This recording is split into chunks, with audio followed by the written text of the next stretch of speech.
We're going to talk about energy and how it gets deployed at a rapid scale with one of the top EPCs in the country. And I say energy because Burns McDonnell is known for EPC across the energy landscape. And you guys have rapidly become one of the top 5 solar and storage integrators here in the United States market. So we're going to talk about what it looks like, not just to talk at a high level about how batteries work or how trackers or modules are evolving, but really when the rubber meets the road, when the actual equipment hits the ground, the people that are putting it together, how are they making it work?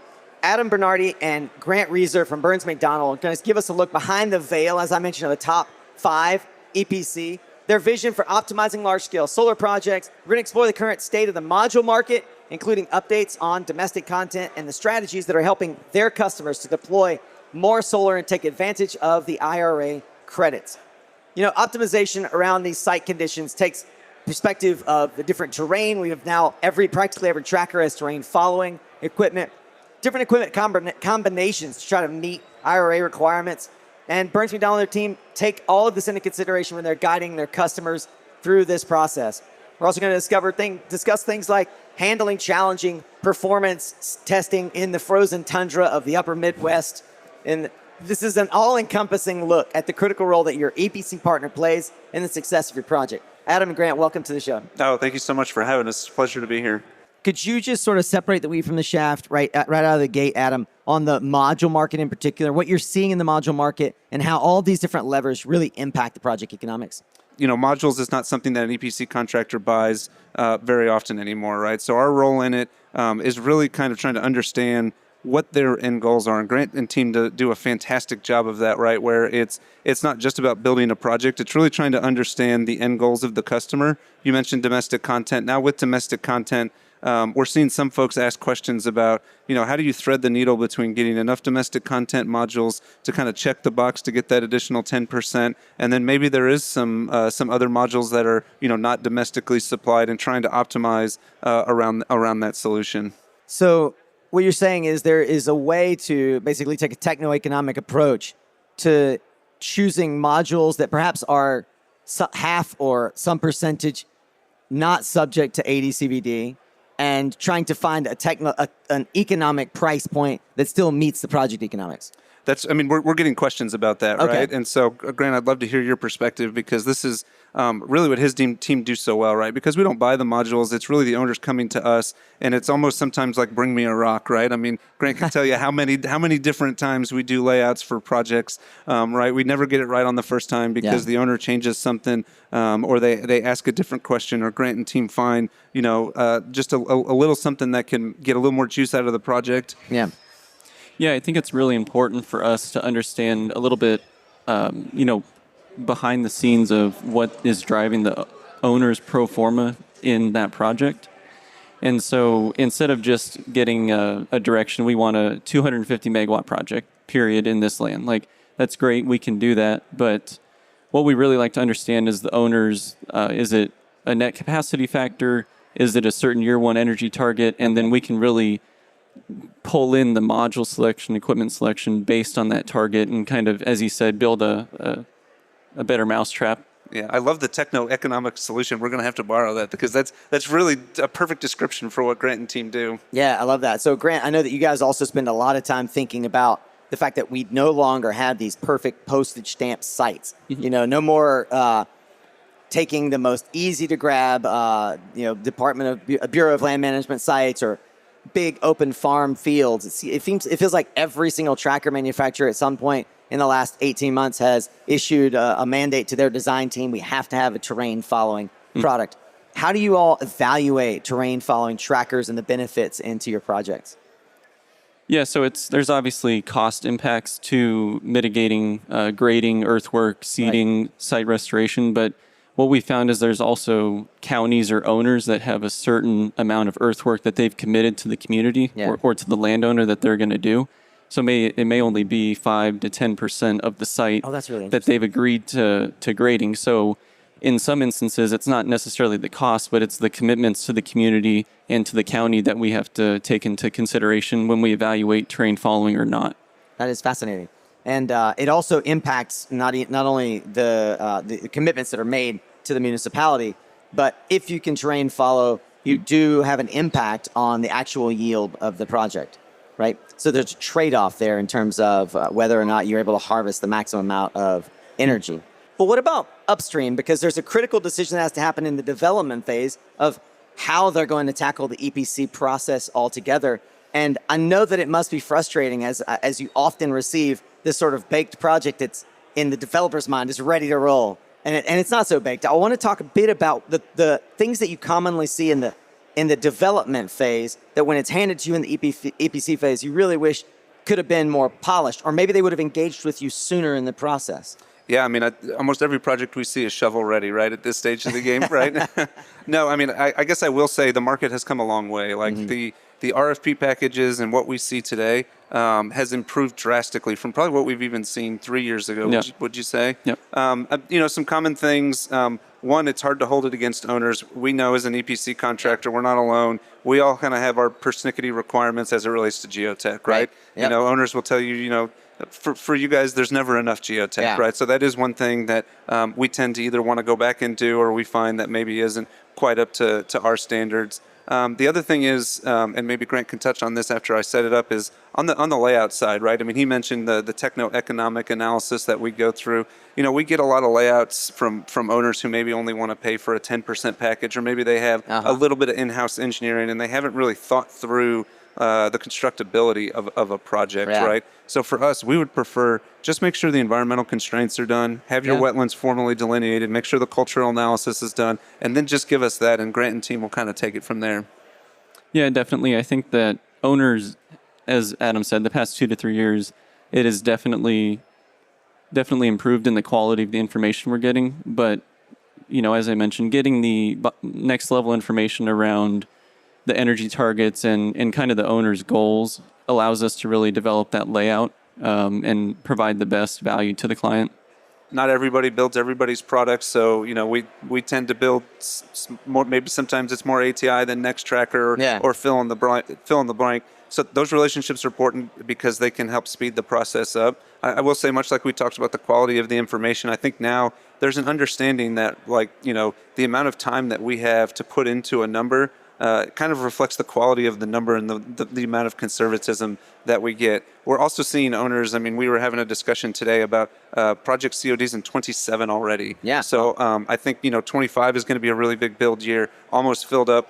26, we're almost done, and we're already talking about 27. So that means owners are getting ahead of it and wanting to engage us earlier, which is super helpful for Grant and team to start to see projects earlier. We can start to plan our workforce. We can have proactive discussions with OEMs about, their capacity to be able to deliver. What are they seeing in pricing? What do we think the price of steel is going to do? All of those things, if we can do them earlier is really the benefit to the owner at the end. Grant, we talked, I kind of teed up at the beginning that not all projects are built in Arizona or Florida or Texas. Build a lot of stuff up in the upper Midwest, and it impacts the project timelines. I imagine that your owners are very forgiving of your project timelines as well, right? How do you manage expectations and the implications that foul weather can have on getting these projects turned on in time? Yeah, I think in the upper Midwest, we definitely have the benefit of our self-perform capabilities are based in Appleton, Wisconsin. Yeah. So we have a lot of historical and boots-on-the-ground experience in the upper Midwest. And so a lot of the time when we get a schedule from the client, first question in Minnesota, Wisconsin, Michigan is, are you going to work through the winter? Are you going to do reduced level of work in the winter? Yep. And obviously, one winter you could get 50 inches of snow, the next you could get 20, so kind of got to play it by ear. So as we're developing the schedule and the pricing, that's obviously a significant item. And then we also look ahead at commissioning of the plant and of performance testing, because obviously no one here can control the weather, and your ability to do performance testing is dependent on the weather.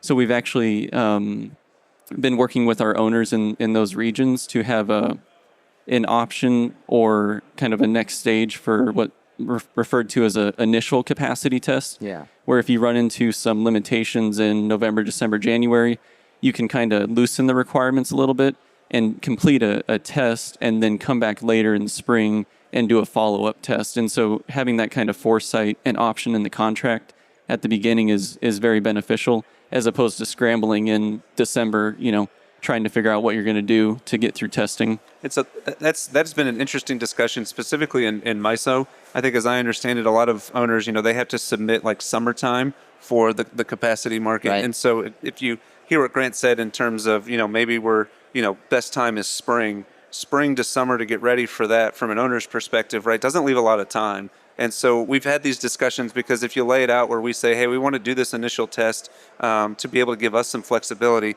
owners automatically think, oh, well, you're just trying to get off the hook. And while we're not necessarily trying to get off the hook, we're trying to be supportive for them to get ready for that capacity planning right. for them for the summer. So it's something that we can do to be able to prove the plant works, right? We're not trying to get out of our requirements. Most of them are agreeable to kind of let us off the hook for LDs, but then the requirement to come back in the spring, do the full-blown performance testing right. For them so then they can be ready for the summer. Amazing. You guys, I know that everyone is looking to add solar to their portfolios. It's what keeps your business thriving. It's your ability to deliver on not just the timeliness, but the techno-economic performance of these assets from engineering all the way through to completion is what has elevated you to the top cream of the crop. So as a result, you must be receiving an outsized amount of requests for bid into projects. And I thought it would be good to wrap with both of your perspectives. What makes a project good or bad? And I know it's completely subjective. There's no objectivity here, but from your perspective, if you could just have a PSA to the developer and IPP world on behalf of all EPCs, how would you qualify and even maybe create some checklists for the kinds of projects that you want to bid into versus the ones that you're more likely to pass on? Yeah, absolutely. So maybe I'll let Grant take the project side of it because we always have some jokes internally at Burns and Mac about maybe it looks like a cheetah or a patchwork quilt in terms of how spread it is, how spread out it is. Some salespeople bring those in and we nickname those projects after them. Oh, that's funny. So maybe I'll take the client side of it, right? Okay. Because the projects are important, but the people we do business with are equally important, right? Because if you have a strong relationship, if you're able to build trust with clients, right, you can get through a bad project, right? Commercially, we've done some different things that, most who live in this market, we know that this is a fixed price world at some point that we execute in. But there are some things, we see a lot of drain tile in the Midwest, and that can be, a big uncertainty about how we handle that. If you drive a post through it, right, you're not going to find out for a couple of days, but guess what? You're going to have a lake on your hands. So we're not perfect. We look for owners who understand that we're not perfect. Yeah. Like we always say, we like to know who we're doing business with. So us responding to RFPs is generally not right how we're successful. It's more coming to events like this, making sure that we're interfacing with up and down. We understand how they make decisions. So almost like kind of when you're dating, looking for a spouse, that's kind of how it feels when we're looking for people to do business with. Makes sense. We don't want to do just one project, right? We want to do one project a year for the next 10 years and really build a strong relationship.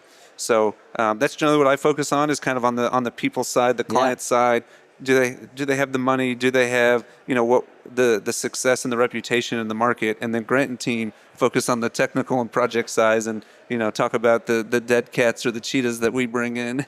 Yeah, I didn't expect Adam to bring up dating in his response to your question, but on the technical side, I mean, right, there's different perceptions of a good or a bad project, but what we like to see is a client that understands the risks or pros and cons of a given project. So sites will have drain tiles, sites will have wetlands, sites will have gas lines, but it's clients who understand the impacts of that and, to Adam's point earlier, provide that information up front or have already done some of that legwork to where you're not figuring it out, at 90% or IFC, and then you got to scramble.